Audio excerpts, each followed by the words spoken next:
Mirad que nadie os engañe por medio de filosofías y huecas sutilezas, según las tradiciones de los hombres, porque el Señor nos dice, y estad siempre preparados para presentar defensa y que sean entendidos en los tiempos. No os conforméis a este siglo, sino transformaos por medio de la renovación de vuestro entendimiento, para que comprobéis cuál sea la voluntad de Dios, agradable y perfecta. Entendiendo los tiempos. Bases para una sociedad libre, justa y próspera. Es el tema que estaremos tratando en nuestro programa. En el día de hoy tenemos con nosotros al arquitecto Luis Sena Carrasco. Luis, bienvenido. Gracias, un placer estar de nuevo con ustedes aquí. Y hoy tenemos el privilegio de estar completos porque está Sugel y está Salvador con nosotros. Luis, tú has estado en diferentes programas con nosotros en nuestra primera temporada y qué bueno que te tenemos nuevamente. Es bueno que aquellos que no te conocen sepan algo de ti. Tú eres casado con Carmen ¿de hace cuántos años? ¿Cuántos hijos 33 tienes? años. 33 años. ¿Cuántos hijos tienes? 3 hijos. ¿Y tú eres arquitecto? Sí, estudié arquitectura, practiqué arquitectura y después entré al campo del desarrollo comunitario a nivel internacional. Tú fuiste director de la Fundación contra el Hambre, ¿verdad? Food for the Hungry, aquí en República Dominicana. ¿Tú nos puedes hablar un poco de esto y de las experiencias que tuviste? Sí, Fundación contra el Hambre, como le llamamos en los países hispanos, es una organización cristiana que trabaja en programas de ayuda en caso de emergencia y desarrollo en algunos 25 países alrededor del mundo. Y durante los 28 años que estuve con ellos fui director de programas, director para República Dominicana, director para el área del Caribe, eso quería decir el programa que teníamos en Haití y los primeros inicios en Cuba, y capacitador en el área de cosmovisión bíblica para los programas en Latinoamérica. ¿Y qué estás haciendo en la actualidad? Ahora soy vicepresidente para América Latina de una organización llamada Edify, que promueve educación cristiana. Edify significa edificar. En sectores vulnerables de países en vía de desarrollo. ¿Qué significa sectores vulnerables, Luis? Significa los materialmente pobres, es decir, personas que en el mundo, o el sur global, como le llaman ahora, o el tercer mundo, como le llamaban, personas que no han conocido el potencial que ellos tienen y están sometidos a limitaciones materiales muy severas. Luis, nosotros queremos orientar a nuestros televidentes y a aquellos que nos escuchan acerca de cuáles son las bases para una sociedad libre, justa y próspera. Y queremos que tú nos hables de ese tema, que nos hablen cuál es la plataforma en la cual se fundamentan las idiosincrasias de los pueblos, cómo nosotros podemos llegar a alcanzar esa sociedad libre, justa y próspera. Porque continuamente vemos diferentes personas, profesionales, políticos, ofreciéndonos sueños que van a cambiar las cosas, que van a eliminar o a disminuir la pobreza, que vamos a ser un país próspero. Y muchas veces, aunque no podemos juzgar las motivaciones de estas personas, sí vemos que el desarrollo en realidad es muy poco. ¿Qué tú nos puedes decir al respecto? Bueno, hay que entender, como las escrituras nos enseñan, que según es el corazón del hombre, es el hombre. Entonces la idiosincrasia de una nación depende del carácter del Dios al que le rinden culto. Y de su culto sale su cultura, y de su cultura sus instituciones y el nivel de vida de la gente. En otras palabras, perdón, Eduardo, tal vez se puede decir que tú te conviertes en lo que adoras. Exactamente, exactamente, eso es. Entonces, quiere decir que si vamos a explorar las limitaciones para el desarrollo de una nación, debemos explorar su cultura, la plataforma de su cultura en su cosmovisión y cómo es el Dios al que adora esa cultura, porque están correlacionados. Entonces, tú estás diciendo que esas naciones que son justas, libres, prósperas, es porque tienen una cosmovisión más sana, más apegada al cristianismo. Bueno, podemos empezar. ¿Cuál es el punto de partida para tener un entendimiento de la realidad cabal? la persona de Dios. Ese es el punto de partida para ser real. Y Jesucristo es el representante de la Trinidad para la interfase con los humanos. Entonces Jesucristo es el punto de partida. Mientras más cerca de Jesucristo está la cosmovisión de un pueblo, más real, más próspero, mejor desarrollo de la creación se va a dar en esa nación. Okay. Mientras más alejado, entonces las consecuencias no se van a dejar sentir. Bien, yo quiero que tú empieces definiéndome qué significa estar cercanos a Jesucristo o alejados de Cristo. Bueno, Jesucristo es el gobernante del mundo y es el gobernante tanto del orden de la creación como del orden de la redención. No solamente de la redención, sino de la creación. Él creó todas las cosas. Quiere decir que en su persona y en su palabra están los secretos para nosotros prosperar, no solamente en la vida venidera, sino también en esta, porque Él es el creador de esta.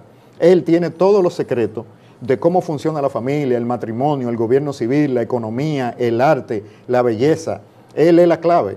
Entonces, mientras más cerca nosotros vivamos, ¿verdad?, de sus principios que Él enseñó y de su persona. Lo que tú has declarado engendra en mí algunas preguntas que imagino que también pueden estar en la mente de algunas de las personas que nos ven y nos escuchan. Quiere decir que la prosperidad material debe ser lo primero que los pueblos busquen. Aquellos pueblos que hoy gozan de esa prosperidad y de esa justicia social, ¿significa que tienen al Dios verdadero, todas ellas? Pienso en países quizás como Japón o cosas así. Finlandia. ¿Es acaso lo que hacen algunas misiones o misioneros correcto cuando tratan de implantar una cultura sobre otra? La cultura de los misioneros refleja siempre la cultura bíblica o imponen también ellos la suya de sus países. Estas son de algunas cosas que vienen a mi mente que me imagino que pueden estar en la mente de algunos que nos escuchan. Esas preguntas definen casi otro programa,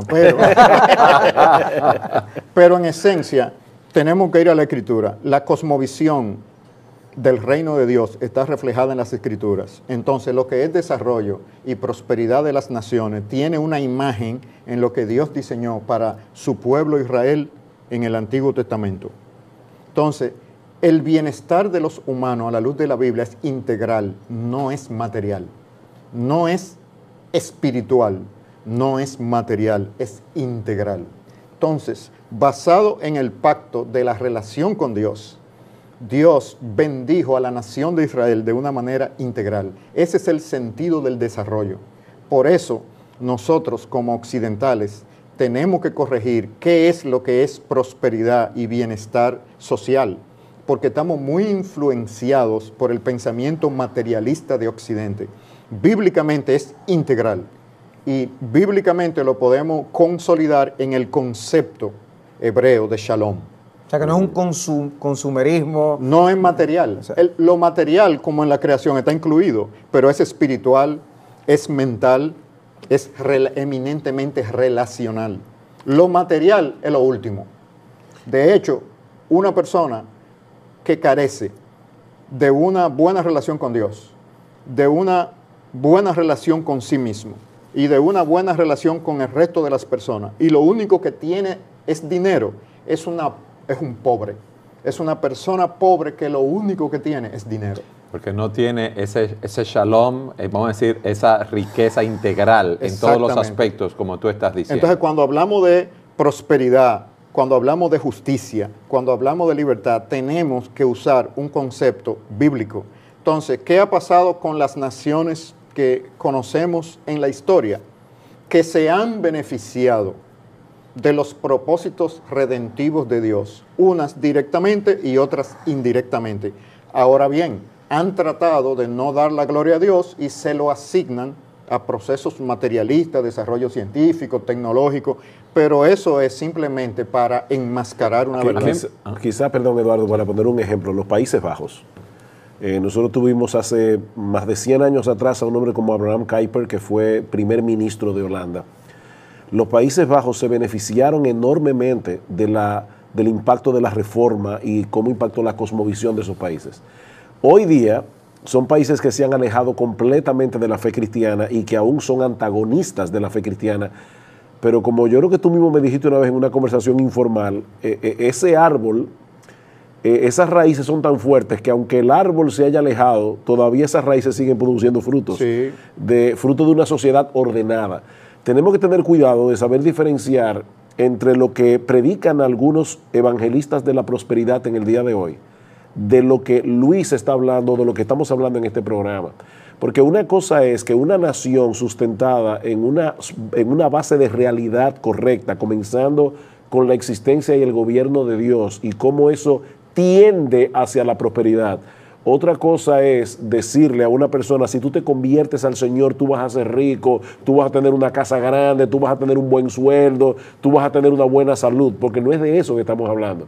Estamos hablando de una sociedad, de una nación que se encamina por un trillo correcto para que haya prosperidad en el sentido integral en el que Luis le está hablando. Aquí ese shalom que se traduce como paz en español, pero es mucho más que paz. O sea, es lo que Proverbios señala, que es mejor vivir en una casa, yo comiendo hortaliza en paz, que teniendo abundancia y banquete en turbación.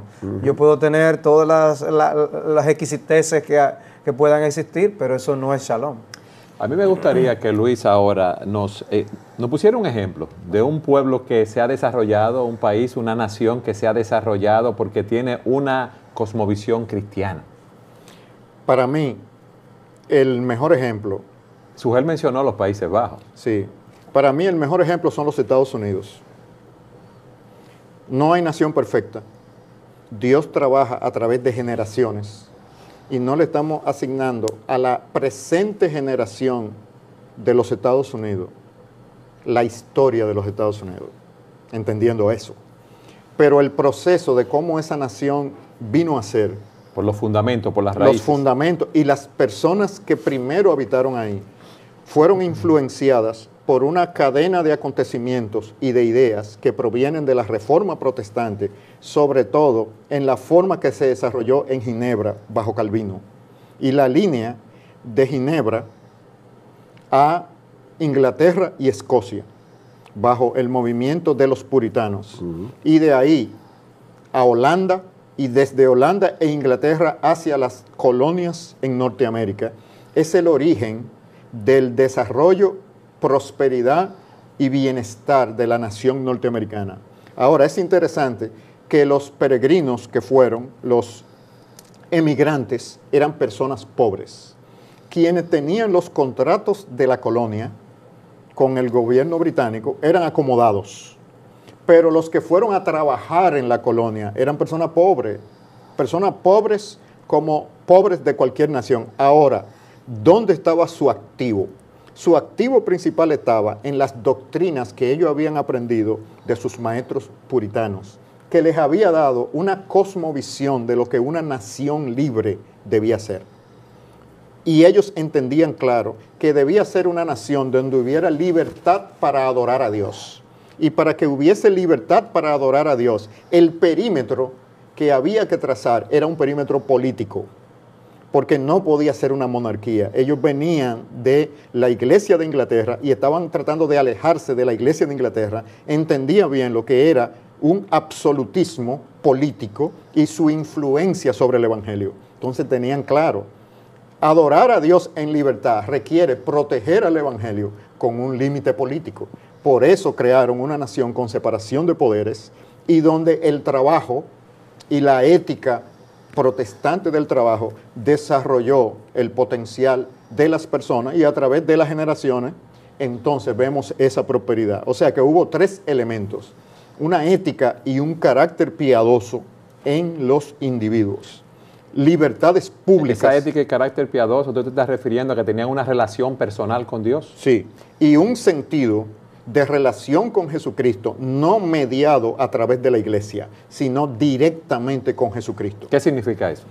Que no hay sacerdotalismo. La Edad Media europea se caracterizó por una visión jerárquica de la sociedad, donde la presuposición era que para Dios cumplir su voluntad en el universo lo hacía a través de una cadena de seres, donde empezaban las 9 órdenes de ángeles, luego venía el rey, con el derecho divino de los reyes como una criatura especial, venían los nobles, venían los señores feudales y finalmente el hombre común y corriente de la calle. Es decir, era una sociedad estratificada y jerarquizada. Eso es lo que Latinoamérica ha heredado. O sea, Latinoamérica vive en la Edad Media. Entonces, la reforma protestante lo que trajo fue, con el Evangelio y con volver a Jesucristo y a las Escrituras, un tipo de persona.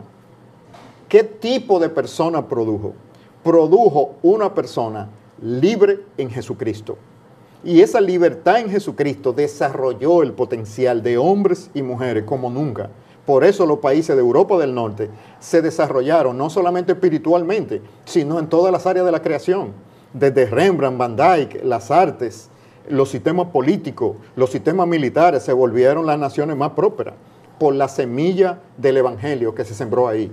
Esa semilla fructificó en la cultura y en sus instituciones. Ahora, Dios trabaja a través de generaciones. Si una generación no mantiene la fe, la temperatura de la fe, la próxima generación decae y ha habido una decadencia progresiva. Eso no quita que nosotros podemos trazar la historia, porque si ellos, siendo pecadores y caídos, prosperaron en el orden de la creación, ¿por qué nosotros no? Nosotros también somos caídos, o sea, y pecadores. Un derrotismo sería el nosotros abandonar las posibilidades que tenemos de lograr cambios, hacer bien en nuestra propia generación. Sí, porque Dios está por nosotros, Jesucristo es el Señor. Toda la autoridad le fue dada en el cielo y en la tierra. La historia de los europeos y de los norteamericanos no tiene por qué ser la de nosotros. No, y de hecho, yo creo que eso ha afectado a la iglesia, porque hay un futurismo malsano en la iglesia que hace que las personas que profesan ser cristianas piensen de esta manera. Este mundo va para una destrucción, yo no tengo absolutamente nada que hacer por el bienestar de este mundo, sino esperar que Jesucristo vuelva e implante su reino. Y ciertamente las cosas no van a andar al derecho hasta que el Señor Jesucristo vuelva. Pero nosotros tenemos ejemplos en la Biblia, como en Hechos capítulo 13, los versículos 32 en adelante, como dice que David, habiendo servido a su propia generación conforme a la voluntad de Dios, dice que durmió y fue reunido con sus padres.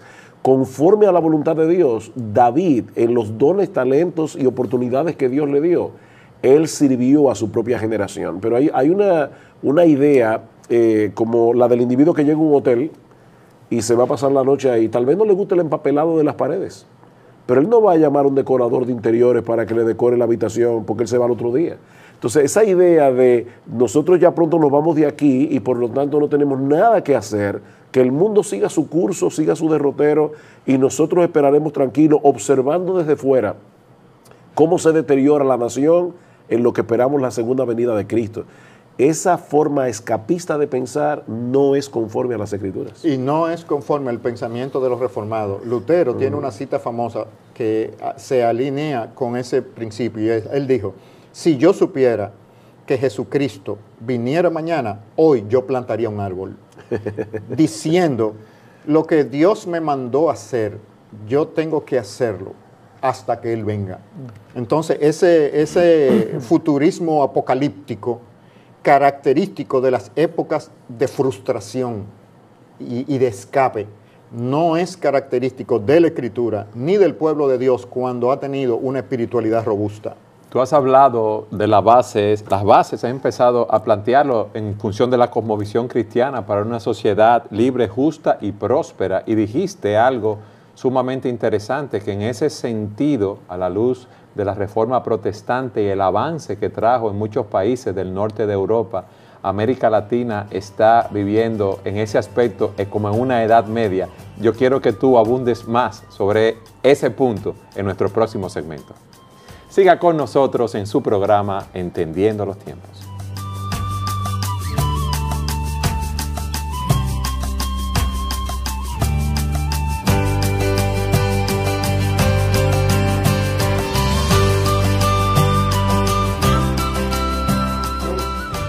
Bases para una sociedad libre, justa y próspera. Hoy en su programa Entendiendo los Tiempos, y tenemos con nosotros al arquitecto Luis Sena. Luis, tú dijiste algo muy fuerte en el segmento anterior, que en relación a los países desarrollados, nuestros países, vamos a decirlo así, nuestro país, República Dominicana y los países de América Latina estaban todavía en una edad media, en un periodo feudal. ¿Qué tú quieres decir con eso? En el periodo de la Edad Media europea. Europea, o sea que, Sí. ¿cuántos años atrás estamos entonces? Más de 500. Es decir, que la Edad Media europea estaba dominada por el cristianismo del catolicismo romano, y su visión del mundo era una visión eminentemente jerárquica y con una cosmovisión muy particular. ¿Tú puedes repetir esa jerarquía? Sí, ese es un concepto que vino de los griegos, pero que fue adoptado durante la Edad Media por el catolicismo romano, del concepto de la cadena de los seres. Propone que Dios, para cumplir su voluntad en la creación, utiliza o trabaja a través de una cadena de seres. La primera cadena está formada por las 9 órdenes de ángeles, los arcángeles, y luego terminando en la jerarquía más baja. Luego el rey, los nobles, el señor feudal, los padres y luego los hijos, la persona común y corriente, los sirvientes. Quiere decir que la sociedad medieval era altamente estratificada. No había movilidad social. Cuando tú nacías, o tú naciste como noble, o tú naciste como parte de la realeza, o naciste como un campesino o un artesano. Estaba definida ya. Y el concepto es que si Dios va a hacer su voluntad, la va a hacer a través del ser en la jerarquía. En otras palabras, hay que resolver un problema en la iglesia, que lo haga el pastor. Hay que resolver un problema en la nación, el gobernante es quien debe resolverlo. Hay que resolver un problema en la familia, el responsable es el padre de familia de resolver ese problema. Una sociedad eminentemente estratificada, donde la gente no cree que Dios puede usar su don y talento y ser guiado directamente por Jesucristo, sino que el orden, la voluntad de Dios tiene que venir a través de la jerarquía de seres humanos. Eso ligado al concepto de que Dios creó un universo finito y que en esa finitud estaba implicada las limitaciones del hombre para cumplir su voluntad. En otra palabra, hace el mal parte de la creación. Es decir, la creación caída está en su estado normal. Quiere decir, la corrupción existe, hay que administrarla, es parte de la creación. No se puede erradicar. No se puede, hay que administrarla, hay que negociar con ella, es parte de la creación. Es decir, la creación en su estado presente está en una condición normal. Eso con una visión jerárquica que da que el más fuerte se enseñorea de los más débiles. Entonces, Latinoamérica y la República Dominicana es una sociedad eminentemente jerárquica donde se presupone que las mejores ideas, los dones de los que ocupan los lugares altos en la jerarquía son mayores que lo de las personas comunes y corrientes. Eso no es cierto. Dios ha creado a todos los seres humanos con su imagen y semejanza y ha dado dones y talentos a todas las personas, y el propósito de Dios es que esos dones y talentos florezcan en el orden social que Él ha creado. De modo que los roles de autoridad son roles funcionales, no son identidades de las personas. Un rey en la Edad Media gobernaba por derecho divino, es decir, que era una criatura especial, hecha por Dios para gobernar. No, con la entrada de la Reforma, el rey, la función de gobernante es funcional. El rey no es el papá de nosotros, no, él tiene un rol de gobernar. El rol del sacerdote o del pastor es un rol funcional, no es una criatura especial, es un ser humano igual que cualquier otro. Y el hermano que está sentado en la silla de la iglesia tiene responsabilidades delante de Dios por sus dones y talentos y debe recibir dirección directamente a través de los medios de gracia de su Señor. Estaba haciendo el Señor Jesucristo una referencia a ese tipo de visión de la autoridad cuando Él decía que los reyes de este mundo lo hacen de esta manera, pero en mi reino es de otra forma. Claro. ¿Por qué? Porque el liderazgo, desde la perspectiva del reino de Dios, es un liderazgo de servicio que reconoce, que habilita a las personas para que desarrollen el potencial que Dios puso en ellos. no se centra en desarrollar lo propio desde un punto egoísta, sino que habilita a las personas. Entonces eso da...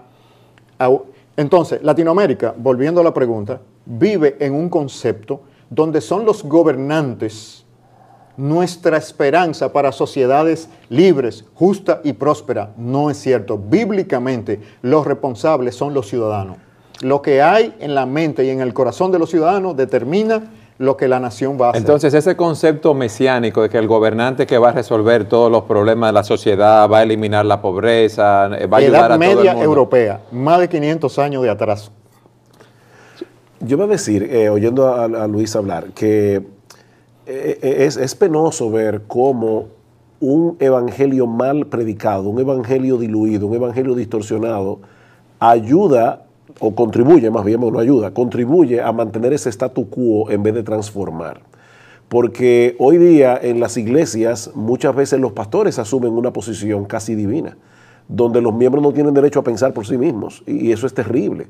En vez de tener las escrituras en las manos y evaluarlo todo como buenos bereanos, lo que se está predicando. Y los evangelistas de la prosperidad son geniales para eso, porque ellos quieren mantener subyugados a la gente. En estos días hoy a uno de esos apóstoles modernos diciendo que el pecado original fue que se robaron el diezmo. Tú dices, wow, eso es increíble. Pero lo sorprendente es que hay un montón de personas ahí con su Biblia en las manos y no son capaces de ir a su Biblia y decir, pero ese hombre está equivocado. Ahora, volviendo otra vez al tema que Luis hablaba de la jerarquía y esa identidad divina, en vez de verlo como una persona que está funcionando en un rol, me vino a la mente Colosenses capítulo 3 y 4. El apóstol Pablo dice a los siervos, mira, ustedes deben trabajar para la gloria de Dios. Eso es increíblemente revolucionario. Y fue lo que causó en parte ese cambio que hubo en la Reforma Protestante, el entendimiento de que no es solamente el pastor o el sacerdote el que trabaja para la gloria de Dios, es que el individuo que limpiaba la calle, o tú mencionabas a Rembrandt o a Van Dyck, que eran pintores de los Países Bajos, yo pinto para la gloria de Dios, yo hago arte para la gloria de Dios y barro la calle para la gloria de Dios. El concepto de vocación. Exactamente, eso hizo que cada persona pusiera excelencia en lo que hacía. Y eso trajo prosperidad nacional. Ahora, mira cuán revolucionario era el pensamiento de Pablo, porque él también le dice a los amos, y no se olviden ustedes que ustedes tienen un amo en los cielos. En otras palabras, ustedes no son especiales. Providencialmente, a ustedes les tocó un rol en este momento particular de la historia. Pero ese pensamiento terminó eliminando la esclavitud. Si la iglesia cristiana hubiera protestado y hubiera tratado de eliminar la esclavitud en el primer siglo, hubiera sido un problema muy serio por varias razones. Primero, porque habrían distorsionado la identidad misma del cristianismo y del evangelio, lo hubieran visto como un movimiento político.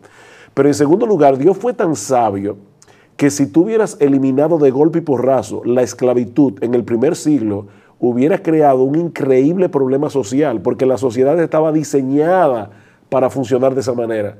¿Qué hizo el cristianismo? Introdujo el germen teológico y aún filosófico que iba a terminar minando ese sistema, esa estructura, y la destruyó por completo, gracias al Señor. O sea que muchas personas que hoy atacan el cristianismo no se dan cuenta que fue el impacto de la reforma y el impacto del cristianismo lo que hizo de los países del norte de Europa ser lo que son en el día de hoy. Entonces, ¿hay esperanza o no hay esperanza para República Dominicana y países como nosotros en términos de corrupción, en términos de esas idiosincrasias que nos marcan? Claro que hay esperanza. El problema de la República Dominicana y de Latinoamérica. Y de Latinoamérica se llama tigueraje. ¿Qué tigueraje? Porque una persona en Acuérdate México que nos están viendo en Argentina. Estamos cambiando a zoología ahora. Tigueraje en Dominicana significa una actitud ante la vida de no respetar las reglas, porque al final yo voy a conseguir un chance y me voy a salir con la mía. Y voy a sacar ventaja como quiera. Y me voy a salir con la mía. Es esa actitud. ¿Eso viene de tigre o de qué? No, porque esto es profundo lo que estamos hablando. Bueno, el tigueraje dominicano viene precisamente en una sociedad estratificada. Si no hay movilidad hacia arriba, la única oportunidad es movilidad horizontal. Entonces yo tengo que lograr conseguir que mis iguales sacarle ventaja. Entonces, como no se puede mover hacia arriba, porque ya está amarrado, los lugares ya están ocupados, vamos Hay un entonces, sistema de castas, en cierto modo. Exacto. Sí. Entonces vamos a usar astucia para sacarle ventaja a mis iguales, Entonces, horizontalmente. Eso es un tigre, alguien que saque esa ventaja. Pero aquí se dice Tigre. Tigre. Pero el tigre, no Sí. tigre. O sea, el tigre es social. El tigre es el de las rayas en la selva. Pero aquí dicen, Son dos- mira, aquí dicen que una persona así es un caballo, que es un tigre, que es un león. Sí, pero Lo definen como animal. este tigre es un prototipo. Ok. El prototipo. Un aprovechado. Sí, pero es el paradigma de la cultura dominicana a todos los niveles, no a los niveles bajos. En los niveles altos también, el tigre es el paradigma, el que se sale con la suya en todos los niveles. Entonces, ¿qué pasa? En la sociedad dominicana, el problema es el tigueraje de la gente de abajo, porque el tigueraje de los líderes se alimenta del tigueraje de la gente de abajo, comprándole los votos, ofreciéndole cargos políticos, etcétera. El sector privado, el sector público come del tigueraje de la gente de abajo. El discipulado de la República Dominicana tiene que ir dirigido a las masas para que la gente sea más honesta y menos tigre. De hecho, tú hablabas del sistema feudal y cómo Latinoamérica en cierto modo vive todavía enchonclada ahí, vive enraizada ahí. Los estados paternalistas, donde el gobierno es el papá, que hace, ¿verdad? Son los que en campaña dan 300 pesos a una persona. populismo. El populismo. Dan Eso lo que alimentos, hace, todas esas cosas. eso lo que hace es mantener el statu quo. O sea, ellos mantienen la sociedad dependientes de ellos para ellos sacar el provecho que quieren sacar y mantenerse en el poder. Entonces nosotros tenemos que sacudirnos de ese paternalismo. Un gobierno paternalista está condenado al fracaso. Y nosotros hemos visto eso a través de la historia en un montón de ejemplos de países que han adoptado sistemas aún más paternalistas, por ejemplo en el comunismo y sistemas así, que al final de cuentas terminan empobreciendo a la nación y llevándola por un cauce contrario al desarrollo Porque son del que hemos irreales, estado hablando aquí. no coordinan con los principios del autor de la realidad. Ahora que Voy a citar aquí. algo Sí. del caso de los cretenses. Me gustaría que tú hicieras algún comentario al respecto, porque es precisamente para hablar de la esperanza. ¿Qué puede hacer el pueblo de Dios? Pablo instruye a Tito, en Tito capítulo 1, versículo 12, dice, uno de ellos, su propio profeta, dijo, los cretenses son siempre mentirosos, malas bestias, glotones ociosos. Y luego aclara, este testimonio es verdadero, por eso repréndelo severamente para que sean sanos en la fe. O sea, está hablando de personas que profesaban fe en la iglesia allí en Creta, que por la idiosincrasia de los cretenses, ellos mismos tenían problemas enraizados que Pablo quería que ellos vencieran. Dice, y que para hacerlo no deben prestar atención a mitos judaicos y a mandamientos de hombres que se apartan de la verdad. De hecho, perdón, antes de que responda Luis, en el capítulo 2 de Tito, Pablo habla de la sana doctrina. Y a veces las personas creen que la sana doctrina se circunscribe a tener un credo teológico correcto. Pero Pablo dice, no, la sana doctrina lo que hace es impactar, la verdadera doctrina impacta la vida de los individuos en cómo viven. Y Pablo habla de los ancianos, de las ancianas, de los jóvenes, de los siervos. O sea, la gracia de Dios nos enseña a vivir de cierta manera. Yo estaba pensando en algo que leí, no me acuerdo dónde, que decían, hay esperanza, porque hace 500 años los suizos eran vikingos. Pero yo digo, 500 años yo creo que es mucho tiempo, pero hay que ver. Yo creo que eso tiene algo de verdad y algo de irrealidad. Lo de verdad es que este es un proceso que toma tiempo. Aquí no estamos hablando de hacer una revolución que en 2 días va a cambiar la forma de pensar de toda una nación. Pero nosotros tenemos que seguir predicando el Evangelio porque el Evangelio trae una nueva forma de pensar. No es simplemente que nos da la salvación del alma, no es un pasaje gratis al cielo, es una transformación de la cosmovisión. Sí, para vivir la vida abundante de Juan 10:10. Exacto, pero por otro lado, si bien es cierto que hay que tener paciencia, no tenemos que esperar 500 años. O sea, definitivamente la reforma protestante en cuestión de años cambió la cara de Europa, sobre todo en la parte norte. ¿Qué testimonio es verdadero entonces de los dominicanos y Latinoamérica? ¿Y Bueno, en qué cosas debemos reprendernos severamente para ser sanos? De esa jerarquización no es cierto que las bondades de Dios y los propósitos de Dios para la nación dominicana van a llegar a través de los líderes, no van a llegar. Dios ha puesto esa responsabilidad en todos los ciudadanos y va a pedir cuenta a todos los ciudadanos por la inversión que Él ha hecho en el capital humano de la República Dominicana. Cada persona puede oír a través de los medios de gracia directamente instrucciones de su Señor, de Jesucristo.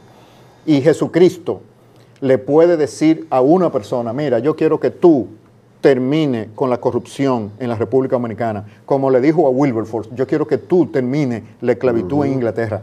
La esclavitud en Inglaterra en ese tiempo era un problema más grande que la corrupción administrativa y del sector privado y de la cultura popular dominicana. Sin embargo, Dios llamó a una persona, no usó intermediario de la iglesia anglicana, no usó intermediario de la iglesia reformada, llamó a un joven de 20 y pico de años y le dijo, yo quiero que tú. Y Wilberforce testificó que fueron dos objetivos. El segundo fue reformar las malas costumbres de Inglaterra. ¿Cuáles eran esas malas costumbres? Borrachera, juego, los barcos de borrachera, Pops, los pops. la pelea de perro, una decadencia total, sobre todo en la aristocracia y en el pueblo ni se diga. ¿Qué pasó? Nosotros sabemos la historia de la esclavitud. Ahora, Wilberforce era un aristócrata. A través de su práctica de vida, él hizo que ayudar al necesitado y la caridad se volviera aristocrática.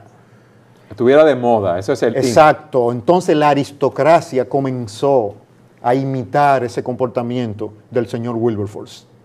Es decir, a través de la influencia en sus amigos, Wilberforce convenció a la aristocracia de que estaba bien y se veía bien y era genuino poner atención al necesitado, involucrarse en la caridad con los pobres. Y poco a poco, tanto la gente común y corriente pobre como los aristócratas comenzaron a cambiar y a refrenar sus corrupciones culturales. Entonces, lo que estamos diciendo es que la dimensión de ese llamado fue a una persona común y corriente. Entonces, ¿cuál es el problema de la cadena de los seres? Que todo el mundo está esperando que las transformaciones importantes que Dios quiere para la nación van a venir a través de iluminados y líderes en los diferentes sistemas sociales. No, Dios hace su voluntad a través de toda su criatura y Él se las ordena directamente. Las rebeldes que no conocen a Cristo no le ponen atención. Luis, tú has presentado de una manera magistral cómo esa cosmovisión cristiana transformó esos países. Pero yo quiero que de una manera definida en nuestro próximo segmento, tú nos los apliques para romper esas barreras culturales, la cosmovisión que existe en América Latina. Siga con nosotros en su programa Entendiendo los Tiempos.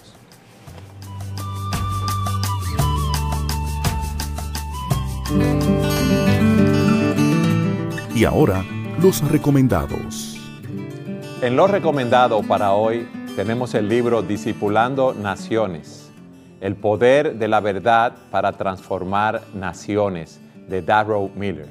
La tesis del autor en este libro es que la verdad del Evangelio no solamente rompe las cadenas espirituales del pecado y de la muerte, sino que el cristiano es un ser integral que debe desempeñar su papel en las diferentes áreas también en las cuales se desenvuelve como ciudadano, como padre, como esposo, como empleado. Y esa realidad debe librar a nuestras sociedades por completo del engaño y la pobreza. Discipulando Naciones, el poder de la verdad para transformar culturas, del autor Darrell Miller.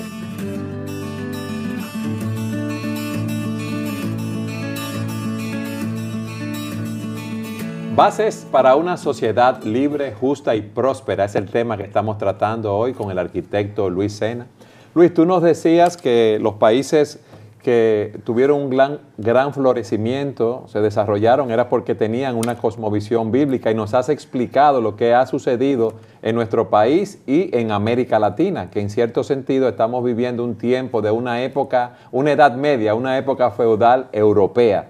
Yo quiero que ahora esa cosmovisión bíblica que aplicaron en esos países, lo que dice la Escritura, que tú nos ayudes, nos digas cómo nosotros en Latinoamérica podemos romper con esas barreras que nos mantienen en ese subdesarrollo. Primero, recuperando un evangelio bíblico. ¿Qué significa eso, Luis? Liberando el evangelio de su sesgo centrado en el ser humano, antropocéntrico, y recuperando un evangelio teocéntrico, centrado en Jesucristo y su gloria, no centrado en el bienestar de la criatura. ¿Y eso es lo que se está predicando en Latinoamérica? El movimiento misionero que evangelizó Latinoamérica es de mitad del siglo XIX. Ya las ideas de la Ilustración europea habían penetrado dentro del cristianismo fuertemente en Europa y en Norteamérica. ¿Habían penetrado y en qué se tradujo eso, Luis? Se tradujo en la tendencia de los misioneros de simplemente predicar un evangelio para la salvación del alma y entrar gente en la iglesia y no impactar la cultura para Jesucristo. O sea que esa persona... La cultura se podía quedar intacta siempre y cuando tú fueras salvo y tú asistieras a la iglesia. Tú lo que estás diciendo es que yo iba a estar en mi iglesia y no importa lo que pasara en la sociedad, lo que pasara con el gobernante. Exactamente, porque a Jesucristo Dios no tiene interés en eso, porque al final Él va a destruir este mundo, lo va a quemar, y entonces lo importante es el otro mundo y preservar el alma en santidad hasta que Él venga. Ese evangelio no fue el evangelio de la iglesia primitiva, no fue el evangelio de la Reforma, no fue el evangelio de las 13 colonias norteamericanas. Cuando el cristianismo ha sido robusto, entiende que Jesucristo es el Señor de la nación, es el Señor de la cultura. Y como es Señor, quiere decir que es el gobernante. Nosotros somos súbditos, tenemos responsabilidades hacia Él. Él nos ha dado dones, el don de tener una democracia, el regalo de poder votar y elegir los gobernantes. Es un privilegio que implica una responsabilidad de todos, de toda la base de la sociedad. Los que no conocen a Cristo no saben que esa responsabilidad está sobre ellos, pero nosotros los creyentes sí lo sabemos. Entonces nosotros debemos discipular a las personas, primeramente predicarle el evangelio para que se conviertan, pero discipularlo, no dejarlo ahí. Y discipular implica la transformación de la cultura para alinear la cultura dominicana a los principios de la cultura de la cosmovisión bíblica, manteniendo lo valioso que Dios ha puesto como creación en la cultura dominicana. Da un aporte que no sean necesariamente antibíblicos, ¿no? Bueno, la creación, o sea, ¿qué de pecaminoso tiene el coco? O una guanábana, o la misma espíritu afable caribeño de la relacional, la alegría, el ser amable con el extranjero, todo eso son valores que Dios ha puesto en nuestra cultura que deben ser alineados a los principios del reino, pero no cambiados. ¿Por qué deben ser cambiados? Provienen de la creación de Dios.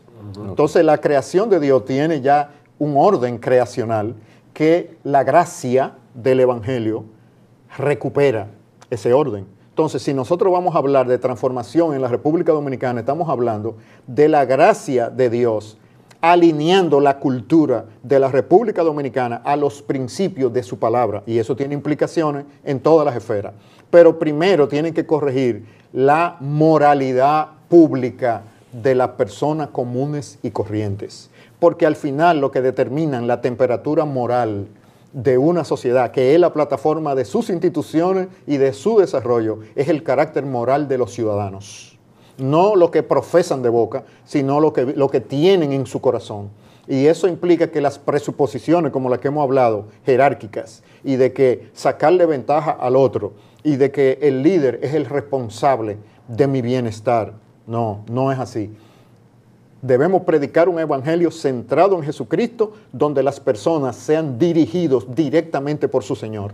Y Él va a encomendar misiones a todos sus siervos. Todo lo que nosotros estamos necesitando, Jesucristo tiene gente para hacerlo. En mi mente resuena la palabra irresponsabilidad.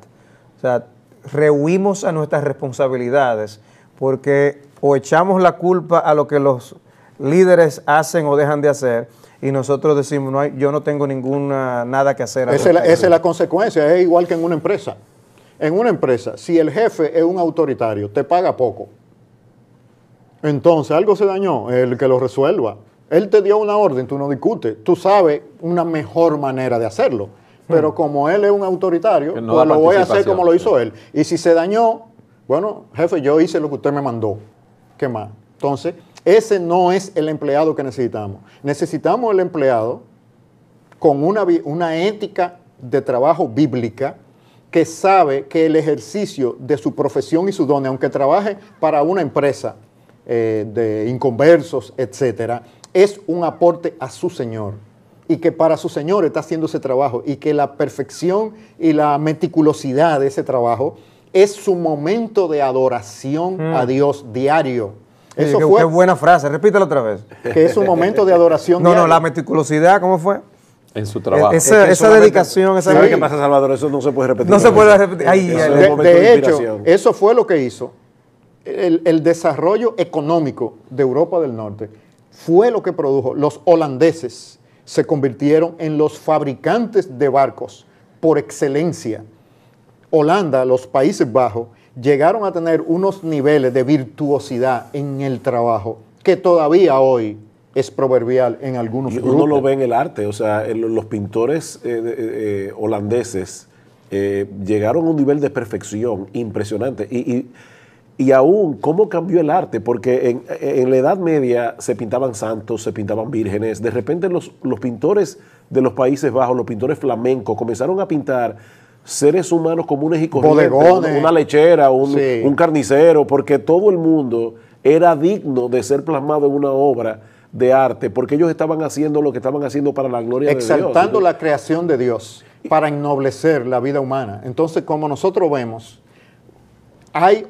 Dios ha dado grandes dones y regalos a la República Dominicana. Es uno de los países más bonitos del mundo. Es uno de los ecosistemas insulares más diversos en el mundo. Algunos dicen que es el tercero en biodiversidad del mundo de isla. Es decir, nosotros tenemos responsabilidades importantes hacia el dueño de la República Dominicana, y el dueño es Jesucristo. Amén. Entonces, todos los ciudadanos dominicanos tenemos una responsabilidad con Jesucristo, incluyendo desde el ecosistema hasta qué gobernante escogemos.